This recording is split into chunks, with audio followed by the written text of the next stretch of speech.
He's fucking lost it, eh? Oh, yeah, he's cooked. He has lost it. I thought I lost it in lockdown. What Oh, he's cooked. What? Hey? What day do you reckon he's on? He must be on like I coming think he's towards the end. Yeah, Surely, I think he's just about done. But he's in the situation where the kitchen staff went pause, so he's potentially staring down the barrel of another couple of weeks. But I think they solved it. Didn't they solve that issue in Adelaide? It was all a bit of a cock up. Yeah. Did you see the Pakistan cricketers in New Zealand breaching quarantine? Up. That pisses me off, eh? Because like people like you and I, George, for example, if we want, it's really difficult for us to get home right now because there's no room in hotels, and you got the Pakis and the West Indians playing up. Both of them breaching. They both had their final warnings, eh? How'd they breach? Would they have an unregistered net session or something? No, like just lingering. I think they were lingering. Yeah. Yeah, they were like having meals in each other's rooms and stuff, and there was no. They only knew from CCTV footage, and so CCTV footage. So they would just pestering around each other's rooms, not wearing masks and stuff. But here's the thing: was it interesting actually? Because one of the boys here wanted to go home. You know, so situation changed. He's like, I want to go back to New Zealand. I want to go race the nationals. I want to do all this stuff. And he's like, obviously the managed isolation's full until whatever, January, February. And they tried to get an exemption, and they just said no way. Like, so they gave it to the Wallabies, to the, cricketers, rugby players, Avatar staff. Another one got granted to fruit pickers as well. Actually, I saw. It's amazing how, like, not to knock the New Zealand government because they have done a fantastic job, but at the same time, we'll knock them a bit. But like, how they give exemptions to sports people that aren't their own because of what drives the country and what gets television and all that stuff. I mean, I understand it. It's summer and sport. Right now, everybody needs sport and everybody wants to watch the cricket and everybody wants to watch the All Blacks play. But the poor old bloody cyclists who are New Zealanders and Israel Adesanya, the UFC fighter, he went to Las Vegas for a fight and he can't get home either now. It must be like, do you think if there was a revenue creating thing, like if like New Zealand Nationals was a big event and people didn't want to just throw bottles at cyclists in New Zealand, do you think that, having Sam Bewley at the New Zealand Nationals would bring money into the country? They'd be all right, here's your... I think that's actually kind of fair. I'm kind of with them. I'm like... Yeah, it's actually somewhere. Like, I mean, at the end of the day, we're bringing 6 to 8 people to the side of a hill in Cambridge. Yeah, exactly. I wouldn't let us in either. I mean, it's just... it's not good for anybody. Hey, boys, enough. Big show today. We've got a big show today. Lots on. We've got lots on. Plenty of topics. I think I was trying to run quickly through the website. The website's actually ready to go, guys. You got that? There it is. Look at that. www.socialdistpod.com. What we want you to do there, it's a no-frills website. Don't get too excited, guys. It's a bit like my Bebo page in the early 2000s. But if you head there, you can subscribe. That's what we want you to do. Go on there and subscribe because we will be launching the merchandise within a week. I don't want to promise too much, but I reckon in about a week, the merch will be ready. There's just a couple of little technical difficulties that we're dealing with, but that'll be sorted. And so it's the equivalent of opening up a store at a brand new shopping center with nothing in it. Exactly. Other than, like you've gone in, you're going, oh yeah, sweet. Looks good from the outside. What do you got? Give us a week. The food hall's open. The food hall is open. Macca's is open. There's 7 McFlurries, but you can't buy anything yet. But yeah, on our website, it's no frills. You go on there, subscribe. That'll get you extra content. Maybe I'll fire a few cooking shows the way of our subscribers. You'll get first dibs on merch. You'll get discounts on merch. You'll get all sorts of, free Nigerian lottery tickets, things like that. So quality spam. Quality spam. Hey, do you know what doesn't exist? So, is your Bebo page. I've just gone down a real rabbit hole here, and did you delete your Bebo page? Oh, who knows? I didn't think Bebo even existed anymore. What was Bebo? Maybe. It was like you don't have one either, Jonesy. I'm looking too. It was like Facebook, but before Facebook, mid 2000s. Yeah, was it the one where you could have a song playing when people went to your page and you could change the skins? I think I had like Tupac or something. Hackers want to know what's the Nigerian lottery jackpot at? About 40 cents at the moment on our shoestring budget. Hey, can I say a quick shout out to some of these absolute legends? Greg Peters, good morning from Canada, 1:30 a.m. here. Abby, morning guys, 3:30 a.m. in New York. Bloody hell, good on you, Abby. Greg's about to start 3 weeks of lockdown here. Hang in there, mate. Just get a flute, post some Instagram videos, cook it up, full biscuit. And then Isaac wants to know, got the cruises tonight, Jonesy? No, I'm on the plonk. I'm on the white wine. This one, Squealing Pig, Pinot Gris. Right. Yeah, it's not a bad drop. Marlboro. Is it? Marlboro. New Zealand. Marlboro. Yeah. Marlboro. If It's it's not white, it's not a pack of cigarettes, mate. if it's a Marlboro and it's a white from New Zealand, suck Is it it a down. Peter Yearling? There's a guy. Is it a Yearling's Vineyards? Yearlings, yeah. I think it might be because it's. Traces may remain contain sulfites. That's when you know it's good. That's all wine, mate. Oh, Apart from the it's not- sulfite-free wine. There's a guy that lives there. There's a guy lives there that was like the pushing the big eco drive. You know, like we're all about eco wines and we're all about sustainable viticulture. And he got busted for he had this like stream that ran through his place where it just collected all the Dumping runoff and cow just shit in dumping there or it into the sea. No, just dumping. It just turns out it was just he was just running a big a big flim flam and just chucking all the chemicals into the sea. Got A done. big what? A big flim flam. Yeah, just What's a flim flam? No, no. It's scam. a wuzzy. It's fairy dust. It doesn't exist. It's a woozy. It's a wazi. Hey, George, talking about housekeeping, didn't you want to plug a mate who gave you some free maple syrup? Oh, wow. I was going to wait for that maple syrup to arrive. Well, hold off then. Hold off. I'm Yeah, I'm sorry. sorry. On that. I'm sorry, but to get the offer of free maple syrup, that is random because maple syrup is one of those products that whenever you make pancakes once every 18 months and someone goes, "Oh, we got maple syrup," you're like, geez, if it is there, it's tucked behind some old tins of What are you talking about? spag. I have maple syrup every day. Do Every you? single day of my life, I eat maple syrup. Mate, my maple Without fail. syrup is always you got to check the date because you cannot for the life of you remember buying it. It's always got Yeah, that it can't go off. sugar ring around the top, like it's been battered, and it's always in the back corner. And there's always a couple of ants that are just maple syrup drunk at the bottom of it, and they've been stuck there for 6 months, but you still use it. You got to use two hands to get it off the shelf. It's stuck to the shelf. Like, take the shelf with you. Jam jar. And you got to lick that top skin off so that it can. Got to get the chisel out and bang the lid off. Yeah. Well, I wake up daily to a good healthy serving on my oatmeal. Where do you get it from? Well, Who's your dealer? we'll see. Ted King, actually. Oh, King. yeah. Do you remember our teammates name from back the past? in 2014? But I'm going to wait and do a live sampling at some stage in the near future. Yeah, okay. Well, it does beg the question about hoarding. I want to open the batting with a pretty good cover drive, and that is, why is it that males are chemically programmed not to throw away underwear? Like, what is it? The defense mechanism. Like, there's just no need. Because, I mean, we don't throw away underwear, but that's not to say we don't buy new underwear. Just when I buy new underwear, I'm not throwing the old stuff away. I just put it at the bottom of the drawer because there's always a rainy day where you've got, like, you haven't done the washing for a few days, you're running low on jocks, and you've got, like, you've had a big night, so you might have to squirt, or I don't know. So you need a filter. And it doesn't matter what condition that filter's in, it's better than no filter. So you always keep them for those rainy days.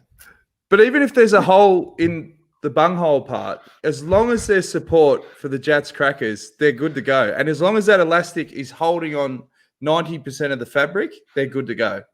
Like, that's how you know that you definitely know that the elastic's gone when you go to sit down and your nuts hit the chair before you do. You're like, oh, they're probably getting a bit old. But I reckon I looked at it the other day. I've got a pair of jocks in there that I can remember buying on sale. I reckon it would have been 2003. They're still on the front line. They're still there front and center. Calvin Klein microfibers. Like, I'm never going to throw them away. Oh, yuck. You had microfiber undies. I actually got a genuine fear of that fabric. Like, you know those, do you guys have the brand Kathmandu? Was that a New Zealand thing? Oh, yeah. So it's like we used to get these camping towels, and they're these little like they're basically like tea towel size, and they were like super dry. So it was a microfiber plastic, and I have a genuine like can't touch it with my nails. It looks like someone's walked in my grave, you know, when you get the shovers. And then so any surface like that now, like we have one now, like a cloth that cleans like TVs or something, you know. Do you guys have that or not? You can. What is microfiber? It's like a chamois or whatever they call it. It's fiber, No, but it's micro, so it's better Small. fiber. Yeah. Smaller. It's not macro fiber. Yeah. But the other thing was remember the silk boxer revolution of the 90s? And I remember like going to school and that's all you'd rock is silk boxers, but they offer nothing in terms of the sport. They were just a style statement. Like you'd run your jeans around like halfway down your ass and you'd have your Simpsons boxers hanging out the top, or, you know, it was all about who had the coolest silk boxers. I remember on Mufti days, I had one pair that I really, really liked. It was like they had like almost like Pac-Man on them. And like you'd say like, okay, so Friday might be a Mufti day or something. So I won't wear these ones and, you know, Tuesday, Wednesday, Thursday to make sure they're through the wash cycle that I've got my favorite silks ready for the Friday Mufti day. And you could have them hanging over you really make a show of them so that they would hang down over the top of your pants, and you'd have about 10 centimeters operating at 10 centimeters of silk. So you get that puff up the top, eh? Yeah. Yeah. Homeboy revolution. Pac-Man's a real interesting one to have on a pair of boxers. Like, yeah. Do you know what the worst thing about silk boxers were?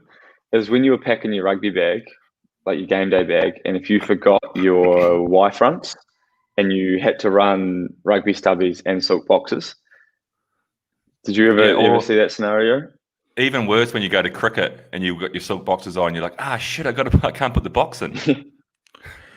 Health hazard. Greg Peters still owned jocks from 2006. Mate, that's a fresh batch.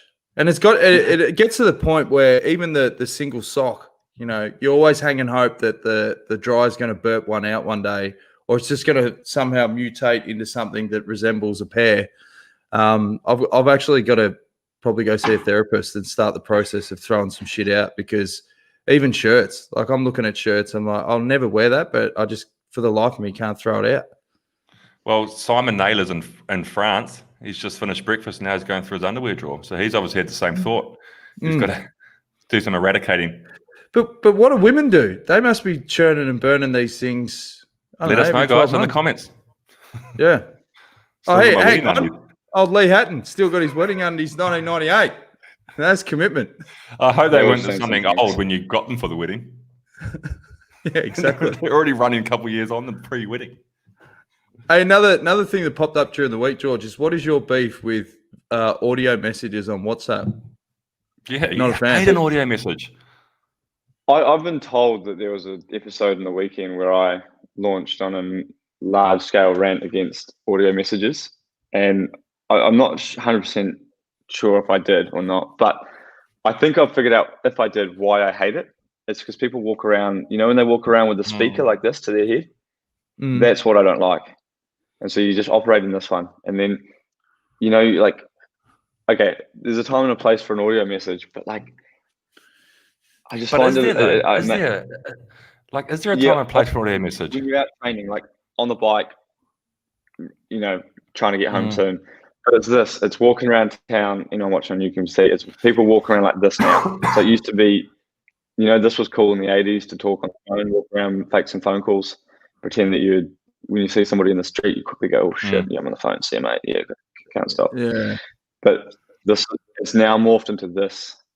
And I think that's what's just really got to me lately in Spain. It's all the rage. People only send voice messages. A guy I never met, talked to him yesterday. I was just messaging about something. Never met him in my life before, didn't know anything about him. He speaks Spanish. So he's voice messaging me in Spanish. Oh, that's I'm going, mate.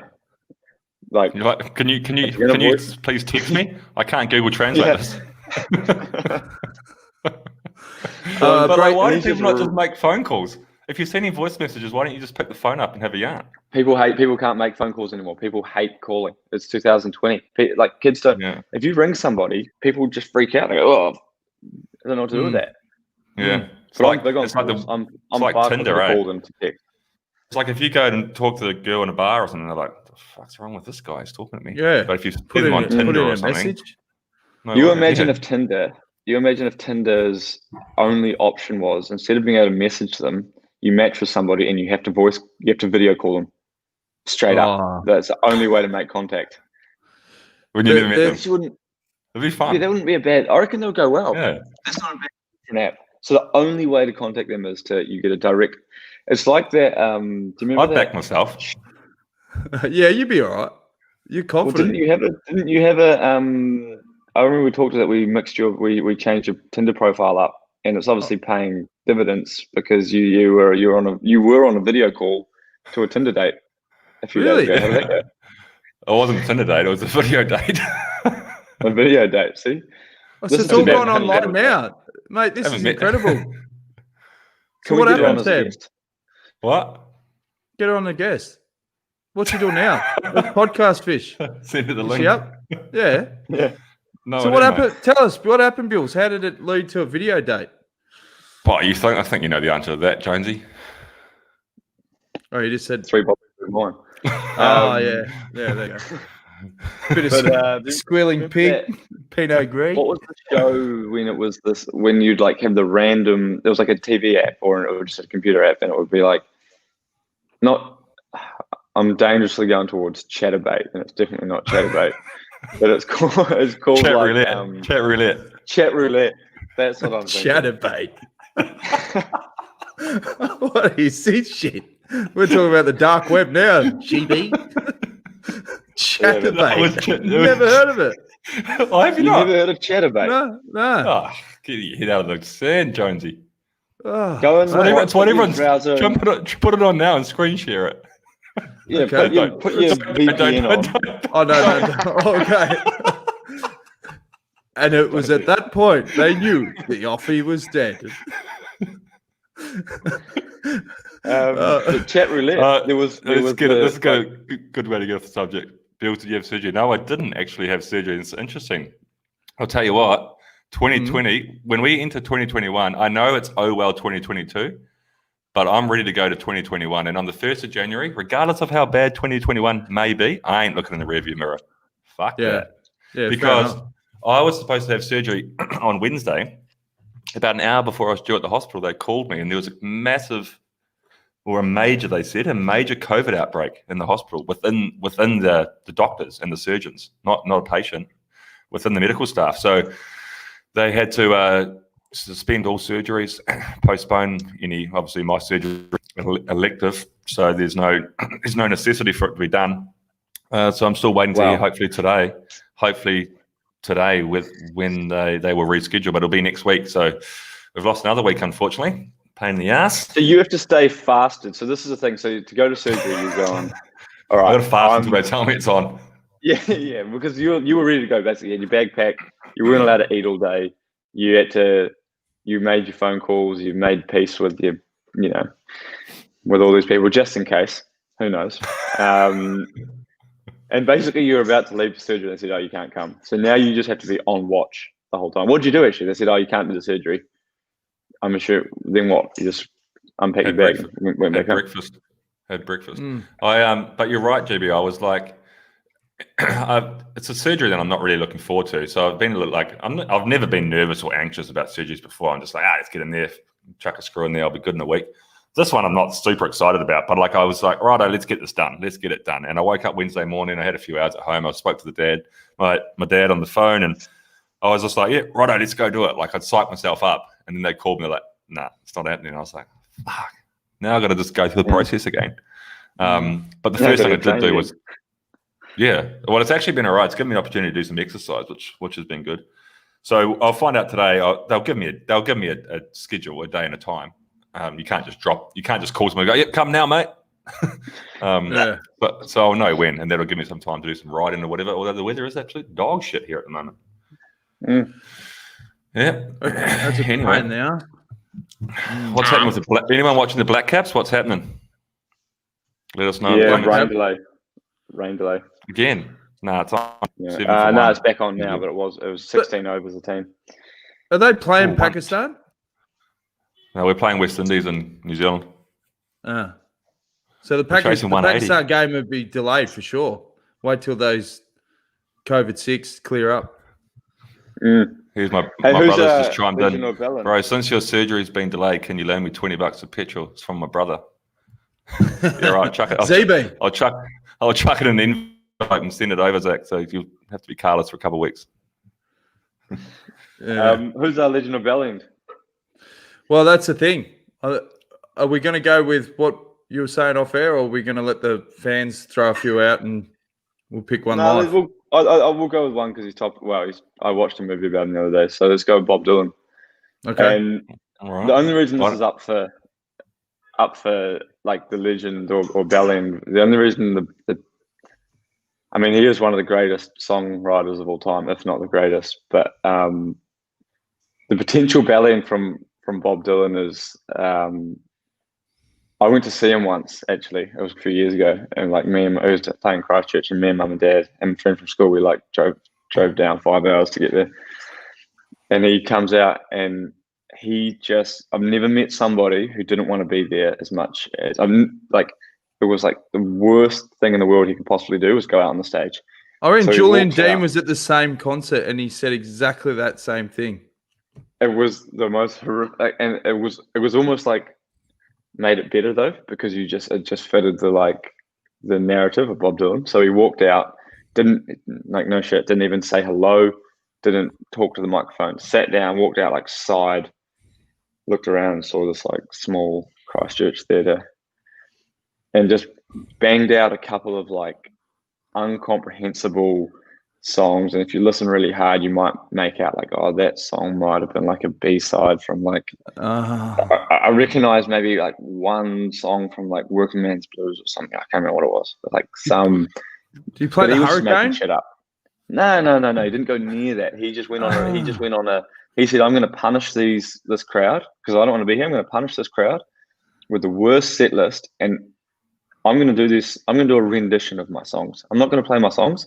I'm going to do a loose version." And he just mumbled.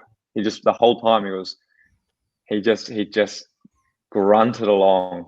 You found a good description of his voice, actually, Bewls. What was your? I did find it good. I found this quite funny, actually. They're talking about like why what is Bob Dylan? Why is he a legend, basically? And you're right, GB. He's one of the greatest songwriters of all time. But I have to agree with this guy who says that all his greatest songs, they were made great by other bands, which is true. And I think it's because, as this guy describes, because of his voice. It sounds like a drowning mongoose, nails down a blackboard, clown's horn with pneumonia, chainsaw nailed to a roller coaster, foxes having sex, fuck awful voice. What do the chainsaw nails to a roller coaster sound like? I don't know. One thing I did rate about him is he got the Nobel Peace Prize. No, the Nobel Poetry Prize. He's not a songwriter, really. Literature. He's not really a songwriter. He's a poet that can play guitar. And what did the tickets sting you? Because he wouldn't have been your $119 plus GST. You're pushing 200, wouldn't you? Yeah, I'd say. I don't know. I can't remember. But it was too long ago. But I think it wouldn't have been cheap, the whole thing. But like we left and we went, that was fucking terrible. But we saw Bob Dylan, so we were happy. I was listening to Bob Dylan last night after I read that description of his voice. And I was like, oh, I've never really paid that much attention. It's true, eh? He's got a bit of a... I watched a Rolling Thunder review. It was like after he played with the band and stuff early on, and then he went in I think it was in the 70s, and it was just a big tour he did with a group of musicians, the group he had, and it was just this weird thing. And it was a movie, it was a doco on Netflix, and it was done by Scorsese, and it could have been like an amazing, cool doc. It had all this sweet behind the scenes footage, but Scorsese tried to be like out Bob Dylan, and just do this really weird sort of thing, and it just turned into this. Like I was watching it, and I was like, am I really drunk, or what? I just couldn't make any sense of this movie. Had to shut it down, but the whole time I got the impression that Dylan was a real bellend, but he's just a real rude. So you got to go legend. He's just real rude. Oh, he's just antisocial. He just hates people. Yeah, but like if you're Like an you. artist, right, you wouldn't have a career if you didn't have fans. Like least you can do is bloody respect them, you knob. Like I don't give a shit how good you are as a songwriter. Treat the fucking Kiwis with a bit of respect. Go up there, tell a couple of fucking yarns, bust out your classics. The simple rules of concerts, right? With all these artistic bloody knobheads, you've got to play a couple of belters that get the bloody fans going or whatever, and just show a bit of respect. And tell a couple of yarns about, okay, I'm going to play the next one. I remember sitting in a hotel room, I was pretty drunk. And just give us something. Give us something. Like to lead I'm thinking into. of like a Jimmy Barnes or storyteller Springsteen. kind of. Well, Springsteen was got the man of respect. that. Yeah. He plays 3 hours a show. Like he sits down and always talks. gives it his all, talks shit. Brian Adams, another belter, went and saw him in St Kilda. He put in the effort. And people were Brian dancing Adams. in the aisle. No, What's wrong with you? don't, mate, don't go there. He's one of the Smirnoff greatest of our Ice. generation. Brian. I'll tell you, It's a long bow. That's a long bow. mate, don't sit there and knock Brian Adams when I've played Summer of '69 and you've been up and about. You come on, mate. Rain it in. You know. There's plenty of songs out there that they suit it. They suit a time and a place. So I was thinking, like, if you go down a bit of a rock star rabbit hole, that would be the greatest job on the planet. Like Jerry's son-in-law is Brent de Boer, from the drummer for the Dandy Warhols, and I remember the first time we met him at the tour. I went to King Kong with him in New York stage show. Yeah, ripping bloke. And he's a legend. I was on the tour with me mate Bones, the builder who come on to the tour that year to hold the camera or the tripod. And anyway, we're at the front of a nightclub just having a dart with Brent de Boer, and he was saying, we said, oh mate, tell us some rock star stories. And he goes, oh yeah, we toured with Rolling Stones one year. And I was like, oh fuck, that would have been unbelievable. He said, oh man, he goes, we played this one concert in the UK. It was like outdoor festival, and there would have been 100,000 people or whatever. And we're going backstage and someone's rolled up this big fat joint and they're all puffing away. And one of the guys is like, oh man, that's got some kick. And Keith Ridges walks past. He's about to go out on stage. And he goes, oh, give us a crack at that. And they're like, oh, no, hey, mate, no. Still clip you. He goes, no, give it here. And they reckon he sucked it. And you could see the smoke burning down this joint. Gave it back, and they all start like freaking out, going, oh, fuck, they're going to have to cancel the show. Like, he's not going to be able to perform. And they're all getting paranoid. And they're looking through the curtain, and they peep through, and they reckon this spotlight just hits Keith Ridges. He just gets the guitar, it's just like, boom, and just smashed the set. So, like, after that, they're like, oh, man, mad respect. He's a classic cockroach rock star. Like, he will never, ever go down. I get the feeling there's not much for Keith Richards. Do you reckon there's something to that theory, the cockroach theory? Like, when they say like kids that are wrapped in cotton wool, whatever, you want your kids, when your kids growing up, you want them to just go and like lick as many surfaces as they can, whatever, build their immune system. And like you hear the stories of like, old cyclists back in the day or whatever, or not even that long ago, but just like the ones that just like, would drink all night, they would be out all, they'd train, they'd still do like 30-hour weeks. Basically they just created themselves.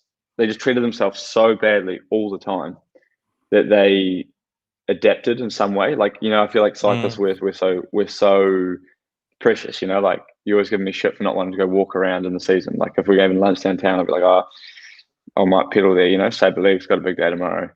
And you've just become a little bit more fragile maybe. So I wonder if there is something to the cockroach theory where you just drink. At the same time, there's a lot of guys who've fallen the other way. Yeah. I mean, look at the 27 Club. It's getting longer and longer as the years go on. There's a couple of new additions to 27, wasn't there, last year? Winehouse, she was 27. Winehouse, Heath Ledger. She didn't die last year. No, she died a while ago. Yeah, Ledger was 2008. Okay. Well, there's a lot of 27s. Who else is in there? Hendrix. Jim Morrison. Jim Morrison. Yep. Kurt Cobain. Hendrix. Kurt Cobain. Yep. Jesus Christ. Was JC 27? No, I think he was like 29 or 30 or something. There was a good interview I saw on the Howard Stern show where Grohl was talking about Nirvana and the latter years of Kurt Cobain, and he said it just got weird. So there is a downside to cooking it up, because he said it was just they all disconnected, and you go into these recording sessions and Howard Stern's going, well, you're a musician, you write songs. Did you ever pitch a song? He goes, oh shit, no, I was too intimidated. Like we knew we were dealing with like a genius, and we just let him go because I just didn't have the swingers to put it out there, because I knew that no, this guy, he knows what he's doing and he's going to shut it down. So, yeah. I think it's impossible for us to advocate for that. The cockroach theory. I'll tell you what, though. If you want to live long and prosper, become a cockroach. Go full gas. You build up an immunity. Winning. Yeah, but I reckon I've given it a good run the last 3 weeks, the cockroach theory, and I'm sitting here feeling like I'm just want to go and get help. I'm actually, you know what I'm at the end of my I'm actually excited again to just go. I'm looking forward to just living, but feeling good again. Well, it's a good topic you raised, George, because this segment's the offy, and the off season, and we were chatting to Ween Dog on Wednesday. And what I used to love about the Ween Dog is he had this theory of it's a 4-week block. At the end of the season, no matter what, just go have some beers, just live it up, because that gives you that mental reset. And then you do get a bit of guilt, and you do feel a bit of like, oh shit, hang on, I need to get back on the bike. Whereas if you were a rider that just went full, you pulled back a little bit, we kept training, kept doing all the right things, that'd cook you up, wouldn't it? Have I ever told you my demons theory? No, tell us. Okay, so this part of the year is all about creating demons and creating a bit of just self-hate, a bit of self-loathing, just enough that you know when you get smooth sailing and you're going well, and you start to reward yourself, and you maybe take your foot off the gas a little bit. So what you got to do this time of year is really be a piece of shit and really just get it. So at the end of this, you go, I hate who I am at the moment. I hate how I feel. I hate what I've done, bad behavior, everything. I just need. My friends hate me. Boom. My friends hate me. My family hates me. My girlfriend's going to leave me. I haven't, you just need to just create this absolute terrible situation that you then go, bit of a day off the books. Bit of a salad to tomorrow. I need to get, and you're on the phone with the coach. You're like, give me a training plan quick. I need Save me. Yeah, you need to give me some intervals real quick. So that's my demons theory. And what's the theory behind it? That's if you just have smooth sailing the whole time, you just peter out. You need big troughs and then a big trough, a big valley to get a bigger mountain. To play the devil's advocate here, I think there's nothing wrong with avoiding self-inflicted negativities in your life, because ultimately no one has a smooth sailing. There's no one just on the plane their whole life. Eventually someone's going to come along and kick you in the ass. So it's better. That's what I mean. You got to get in front of that. Yeah, but do you need to burn and torch all these villages along the way, George? Oh yeah, that's part of it. Exactly. That's part of it. Yeah, because otherwise you're not going to do the 1%ers afterwards too, because you're like, oh, I've got a lot of work to do here. I've got a long way out of this hole, and you really knuckle down and you arrive at great heights. Yeah, right. Do you though? What if you've torched the village so badly that it's just ashes and you can't repair the damage when you're like, oh shit, hang on. I thought all part of the system of this building up a bank of demons, I thought I could get rid of the demons. What if the demons never leave and you sink further in a pit? Martin Spencer is maybe a counsellor in his spare time. Sitting not a fucking counsellor I'm going to. I like that. No, I like that George puts it out there, though. You walk into George's clinic, you go, okay, mate, sit down on that couch. What's wrong? Oh, I've just got a lot of demons. Okay, what you got to do is create a few more. You don't have enough demons. That's what you don't have. You need a few more demons. How many demons you got? 3, 4? No. Double digits. We're talking double digits. How are things at home, mate? Actually, pretty good. Well, no. Wow. No, we need to. You want to get your missus right on the line of leaving, but without leaving. That's what you're looking for. Yeah. Pack her bag for her, but still make her breakfast. Like keep her a foot in both squares. Hey, talking of relationship advice, boys, this is a good segue. I remember talking to Bewls the other night. This guy, when I used to work at in the city, he had this theory, and it's about fake credits. Now, it's technically it's lying, but it's very smart. And you're coming up to a period. It's Christmas. There's a lot of things that your mates have got on, and the process of saying to your missus, "Hey, do you mind if Friday night I go to the card night or whatever?" "Oh, come on. Thought we were going to watch fucking Love Actually. It's Christmas." You're going to have a lot of these situations. So what he does is he builds up a bank of fake credits. So he'll create situations where he'll go, "Hey, the guys at work on Wednesday are they're going to have a card night, but I've told them, don't worry about it.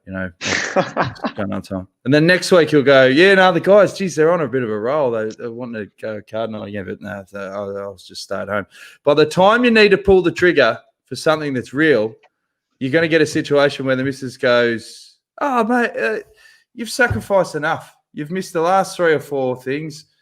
Go for it." Now, this theory it's rock solid, but you've got to protect yourself because you don't want to have a trail where this could get in more shit than what it's worth. So you need to eliminate any connections with your missus and who these people you catch up with, because there'd be nothing worse than old mate Rick, whose missus is mates with your missus, and then they talk and she says, "Oh, how'd the card night go last week?" And goes, "What?" You don't want that. You need a new group of friends. But here, what about this, Jonesy? What if she flips it on her head and goes, You can go. "Oh, the boys are having another card night. They're actually finally having a card night," and you go, "Oh, yeah, you can go to this one. I want to go to this one." And she goes, "We're not going to hang out with those fuckheads. I mean, they've been Larry Rising. I've been creating demon. Have you not heard from Rick's missus? She's almost leaving. She's on the edge of leaving." Yeah, exactly. Yeah, you can go for it. Yeah, you've already packed my bags. Just fucking go. Yeah. Actually, you know what? Don't listen to any of them we say on this show when it comes to relationship advice. It's just, I like that. I like the fake credit system, and I reckon we probably subconsciously do it. Like, oh, the boys, like you get in really late from, I don't know, say you got a dinner plan or something, and you go for a big ride, and you end up stopping for lunch, and you have another coffee stop, whatever, and you sort of like, "Oh, I should have been back a bit earlier because we were meant to go somewhere." You go, "Yeah, well, the boys, they wanted to do even more, but I had to cut it short." Like that you're the one like driving it, and you were the one trying to get everyone home on time, and but the boys, they wanted to do an extra loop, and then you go. So it is a fake credit in a way. What about, there's nothing wrong with that. How do you explain the one the other night, GB? We played wall ball a couple of nights ago, or a couple of afternoons ago, and we finished about 5:30, 5:45, sun setting. So we just go to the clubhouse, which we call the clubhouse, which is a little bar just next door. Just have 2 beers, go home. George had to go for dinner, and he was like, we were there for about an hour at the pub, I suppose. I had a couple of beers, and then you're like, "All right, got to go." Told Caitlin we'll go up for dinner. Then you got up, and we started walking, and then we saw a group of mates that we hadn't seen for a little while. So I was like, "Well, I've got no misses, so I don't have to worry about credits. I got bank full of the bastards." You've got a gold card. Yeah. So I sat down without a limit. So I sat down and had another beer, and then all of a sudden you're there like just chewing the fat for a few minutes, George. Nick got a chair and you're ordering a beer. I'm like, "Aren't you going home?" You're like, Do you know what I thought? I thought, you know what, my relationship's a bit too healthy at the moment. I need although just a little bit, these things are going a little bit too well here. I'll tell you what, dinner, be late to that, boys. It's that demon again. It's the George Bennett off-season demon. Have another beer, George. We're packing our bags when we get home, George. Oh shit! So what are you guys voting? I'm going to vote legend on Bob Dylan. We often don't. We often don't vote. Why do you remember that we didn't vote? You know what? I'm making a stand for New Zealand. No respect for the fans. Sorry. Bell end. Okay. Pull your head in. Pull your head in. GB, if you're not careful, Caitlin will break up with you live on air. Thanks, Fiona Dunn. I think Oh, she's lucky she doesn't listen to this rubbish. you're bowling in the right areas. Yeah. You're going to get a nick. What do you say, Johnny? Legend or Ballin? No, Bellend. I'm making a stand for the Kiwi audiences. No respect. Sorry, Man. mate. I don't give a shit how good you are. You don't pull that shit. Not in New Zealand. Represent All right. Kiwi brothers. Yeah, All look, on you, Bewls. I'll say He'll sit on the fence. no. I got my Bellend. I got my whole jocks caught on the fence. Bellend. Can't get down.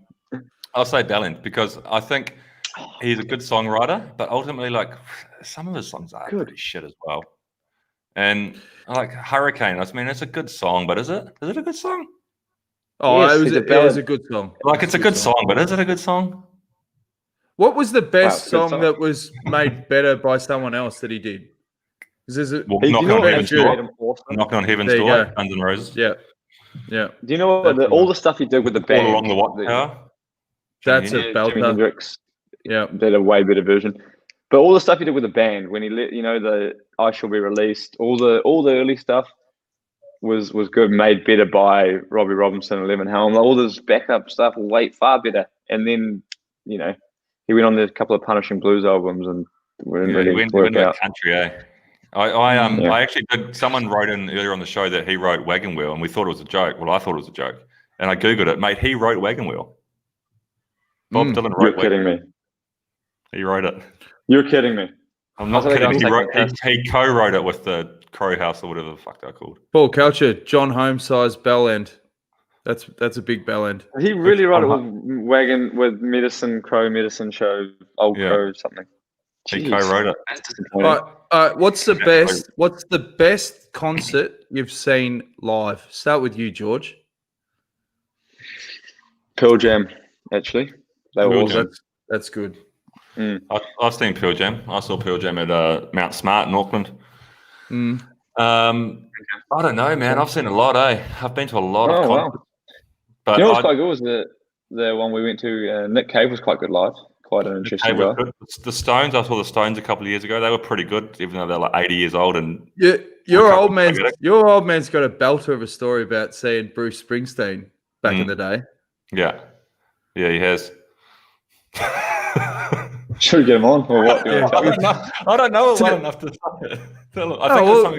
I think he was living on the bones of his ass in the UK in the 80s, and he spent all his money on a Springsteen ticket, and then someone offered to pay him like 3 times the price or whatever it was for the Springsteen ticket, and he was like couldn't pay his rent, because he was like on the bones of his ass. I don't know what he was doing, and someone offered him this absurd amount of money to go for his ticket, and it was like fuck, they would have paid a month's rent. Months rent. Yeah, and he was like, he's like, no, I can't do it. I got to see the boss. And he reckons he walked into that stadium and he was just like, fuck, I'll live on the street to watch that concert again. Like he reckons it's just really? Oh, it was good.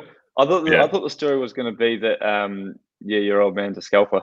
I thought that was going to be the takeaway from this. I got tickets, Springsteen. Yeah.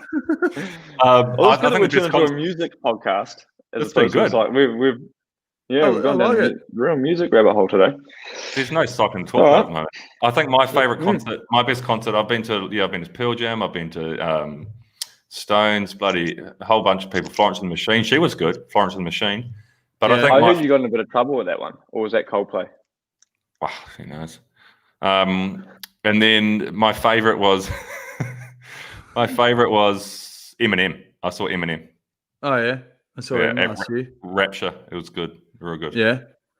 We've got a couple other nominations. Green Day Festival Hall Nimrod Tour. I went and saw Green Day in 2009. That was sensational. Pulled up a young bloke from the crowd, got him to play guitar. Gave him the. Did you give guitar. Billy? What's his name? Billy, someone, the singer. Did you give him some? I've always wanted to give him a bit of that like Coldrick stuff. He always sounds like he's got a real block nose. Yeah, Billy Joe. He had a bit of hay fever that night, and he said he hadn't been to bed since they got back from Japan, which I think was a week earlier. So he was cooked. But yeah, geez, he was up and about. He was Cockroach Theory. firing. What's his name? Is it Billy Joel or Billy Joe? Billy Joe. Billy Joel. Billy Joel, someone else. Yeah, Billy Joel. And doesn't he fucking, what did he sing? Billy You're always, Joel. a woman, you're always a What woman to me. She's always a woman to me. Yeah. Yeah. All right. That's a right. good show, boys. I enjoyed that. I enjoyed just, we often spend too much time talking about cycling on the show, so it was good for a change to get away from that. A good show is when it goes quick, when it doesn't drag, when your brain doesn't have a chance to go, what are we talking so let's go. Yeah. That went quick.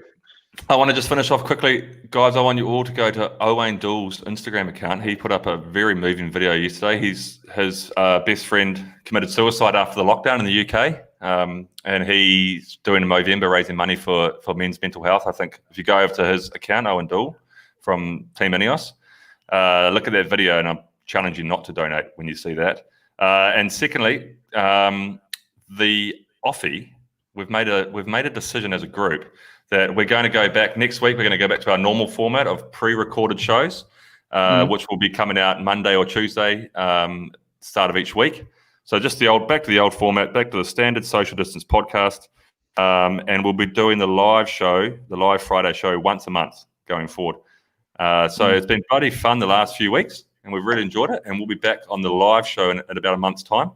And this is because, just to clarify, it's the process of George exercising the demons. He needs to get back training. He can't commit to this time because if it interferes with exercising and eliminating those demons, we can't let them into 2021. It's got to really screw up those killer wasps. Well, we need to keep them in November. Ultimately, as good as we are at podcasting and the huge amount of money that we make doing this, we're professional bike riders. So we have to prioritize what's real humiliating on the live show is that, so how many people watch this, Jonesy, an episode? Like, I don't know. I saw in the last ones, somewhere around 10,000, whatever. Yeah. Or you click on the link, right, and you see how many people are watching live. It says like 6 or something. If you go to if you went and looked on your phone right now and said, it's 145. That's like one element of the live. It combines. That's what I mean. all. It depends on but it's a real humiliator because I remember people watching like, oh yeah, like I saw like 4 or 5 people watching that the other day. I was talking to someone and I was like, listen, you got Bob Dylan syndrome. It's not about the masses. It's about the ones that are tapped in live. That's what you're doing it for. Get your head out of the Bob Dylan ass. Yeah, no, I'm just you know. But a lot of people watch. A lot of people do watch art. They can't make the live show because ultimately, well, we're dealing with 2 international cricket games happening right now. So I'm sure people are more in tune with those games than the Offy or the social distance podcast. That's right. I feel like I'm excited to. I mean, the Indians. I'm going to be cracking straight into the Indian game because they're chasing 375. So that's going to be a hell of a chase if they pull that bastard off.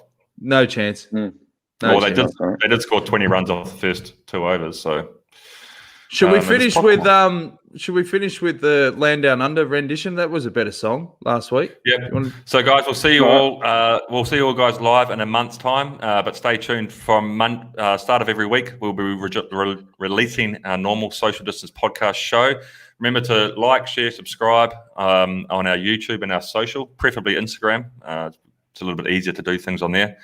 And go to socialdistpod.com. Go to socialdistpod.com, www.socialdistpod.com, and subscribe. And we will be releasing the merchandise very, very soon. And if you subscribe, you'll be the first to know. And there is a shop on our website which you can buy directly from. Subscribe for bonus content and first to know when the merch drops. That's it, legends. See you next See week. you later. Bye.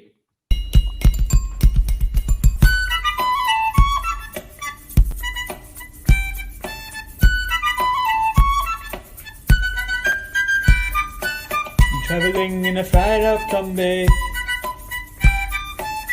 on a hippie trailhead full of zombies.